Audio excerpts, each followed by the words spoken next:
আমরা সবাই কি করতে আসছি? কার সাথে? ওকে, অল দ্য বেস্ট। হেই, আসসালামু আলাইকুম সবাইকে। আশা করি সবাই ভালো আছেন। আলহামদুলিল্লাহ আমি আল্লাহর রহমতে অনেক বেশি ভালো আছি।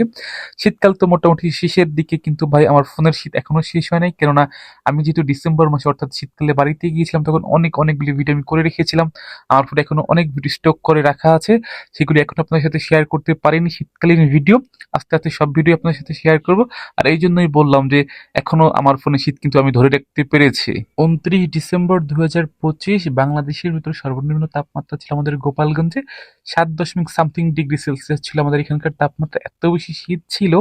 তারপর আমরা যেহেতু র্যাকেট খেলতে গিয়েছিলাম, ছোট ভাই ব্রাদার তো সাথে ছিল।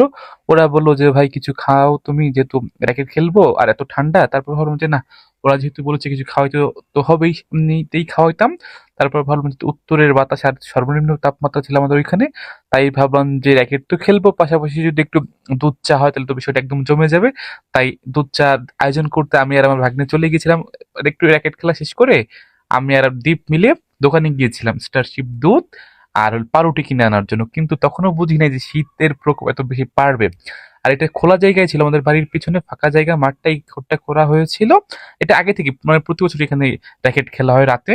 তো কিন্তু এত বেশি শীত যে এই দিন পড়বে সেটা আমরা কেউই কল্পনা করি নাই। আর এই দিনই মূলত আমি সেই আমার যে একটা বারবিকিউর ভিডিও পোস্ট করেছিলাম একই দিনে করার, তো আমার অনেক বেশি প্রেশার খাটনি হয়ে গেছিল দুইটা ভিডিও একসাথে করতে গিয়ে। দুইটা যেহেতু রাতে করেছিলাম, একটু কষ্ট তো হয়েছিল বটে, কিন্তু আনন্দটা অনেক বেশি হয়েছিল কিন্তু। আর যেহেতু শুরুতে বললাম প্রচুর শীত ছিল, পাশাপাশি উত্তরের বাতাস তো ছিলই, তাই আমরা ঠিক মতো যে আগুন ধরাইতে পারতেছিলাম না। চা যেহেতু বানাবো, যদিও আমি বাসা থেকে গরম পানি এনেছিলাম, যেহেতু শর্টকাট করতে হবে, সময় অনেক কম ছিল।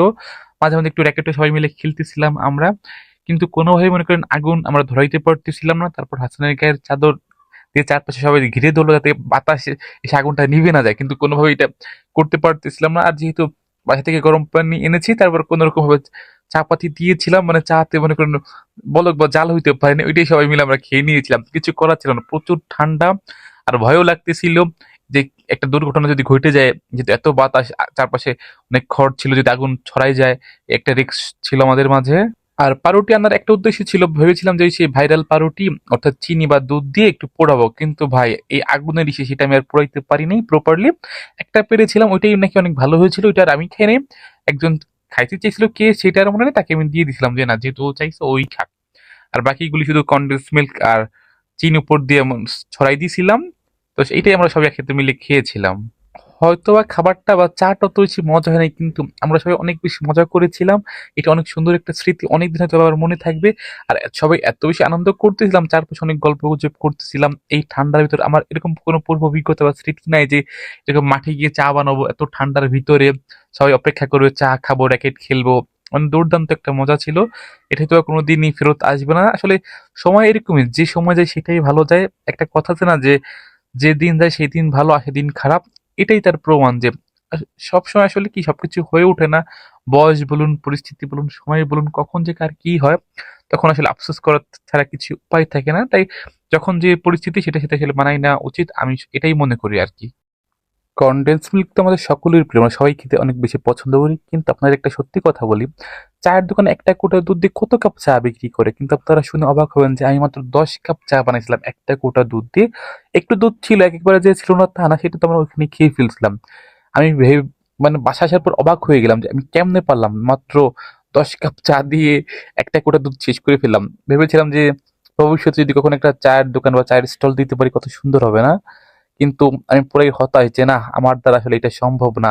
মাত্র 10 কাপ চা দিয়ে আমি এক কোটা দুধ শেষ করে ফেলছি, তার মানে এটাও আমার দ্বারা সম্ভব হইল না। আরে ধুর ভাই, কি সম্ভব কি অসম্ভব সেটা সময় বলবে, তাই না? এইসব আজে বাজে চিন্তা করে কোনো লাভ নেই, যেটা ভাগ্যে সেটা হবে, সবই উপরওয়ালার ইচ্ছা। তো ফাইনালি আমাদের চা বানানো শেষ, সবাইকে আমি চা দিলাম। আমি কিন্তু চা খাইনি, আমি ওদের খাওয়াইতে পারছি, এতেই আমি অনেক বেশি খুশি।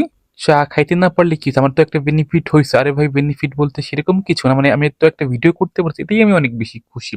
আর ওরা খুব খুব ভালো ছেলে, নাহলে দেখুন না ওরা কত ছোট আমি কত বড়, তারপরও কত সুন্দরভাবে ওরা আমার সাথে মিশে গেছে বা আমি মিশতে পারছি, এটাই আমার জন্য অনেক কিছু। আর অনেক দিন আমার এই ভিডিওর কথা মনে থাকবে। তো আজকের মতো এখানেই শেষ করি, পরবর্তী ভিডিওতে আবার দেখা হবে। সেই পর্যন্ত সবাই ভালো থাকুন, সুস্থ থাকুন। আর অবশ্যই লাইক কমেন্ট করতে কিন্তু ভুলবেন না। আল্লাহ হাফিজ সবাইকে।